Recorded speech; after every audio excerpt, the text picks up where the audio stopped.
That is the Farzy Five. And the five things, the five people that really jumped out to me the most in this game for the Eagles. Let's start it off at the bottom of the list. We're going to go with number 5 right here. Number 5 on the list today, without question, Avonte Maddox. Now, you might look at it and go, Avonte Maddox, he had the pass interference call. BS pass interference. Okay, folks? BS pass interference. Now, you might say, well, he had his hand on his hip, he turned him, it's pass interference. Sure, letter of the law, pass interference. If there was even a law to be written about pass interference, sure. But the way the referees were calling this game, with how Dallas Goedert was being abused in the early goings of this game, and then again in the second half, I thought you already wrote it up as to what was pass interference and what was not. You can't just ad-lib all of a sudden. So I don't even blame him for that. That just is a bad call as far as I'm concerned. But he had 3 different breakups in that fourth quarter. When the Eagles needed him to step up the most, he stepped up. He had a great one-on-one tackle with a lot of open field that could have changed the outcome of the game, but Avonte Maddox stepped up, made a great play late in that fourth quarter to help keep the Eagles in front and get Washington off the field. So credit to Avonte Maddox. He comes in at number 5 on the Farzy 5. Coming in at number 4, ladies and gentlemen, I have to go with Josh Sweat. Wreaking havoc in the backfield in this game. Kudos to him. Credit for him. Absolutely amazing game.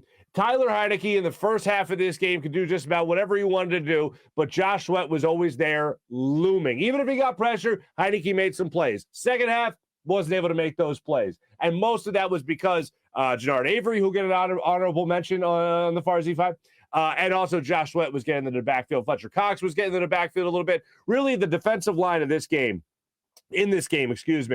changed the outcome.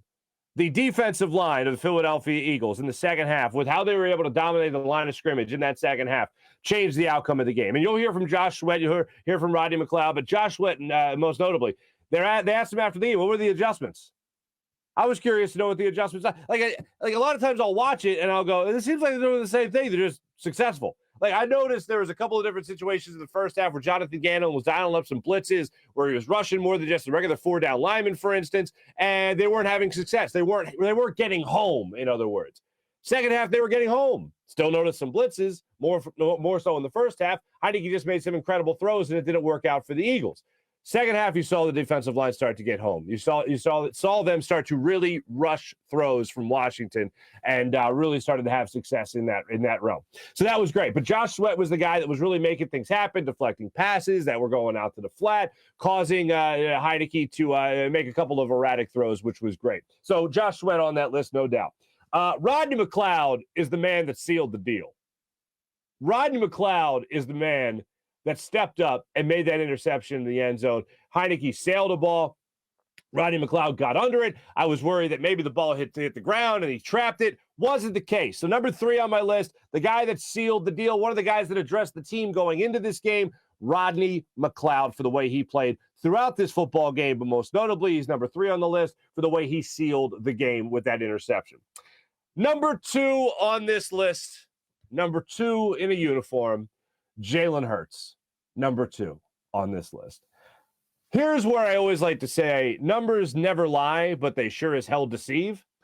Jalen Hurts, the first go-around against this Washington football team, had, I believe it was 3 incompletions in total, and 2 of them were drops, I think. Yesterday, he had 9 incompletions. Yesterday, you can look at, if you really, really want to nitpick, there was an overthrow he had of Devontae Smith in the end zone. Had to rush the throw a little bit because pressure was coming at him. It's a throw he should have made, probably once back. But, that's going to happen in a football game with a quarterback. But the way he played in the second half of this football game, this was much more impressive to me this time around with 9 incompletions versus the first time around 12 days prior against this Washington football team. The stakes were higher. You had a playoff berth you were trying to clinch. You had to win to do that. You knew it was going to be a lot more difficult, but possibly be a lot more difficult the following week against the Cowboys. But going into this game, you didn't know if that game was going to be easier or harder going into it.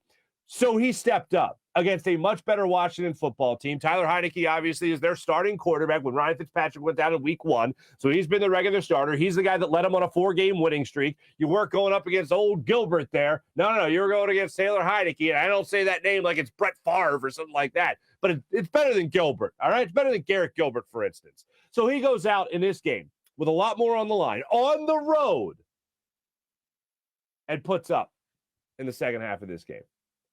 And has the Eagles come back to win this game.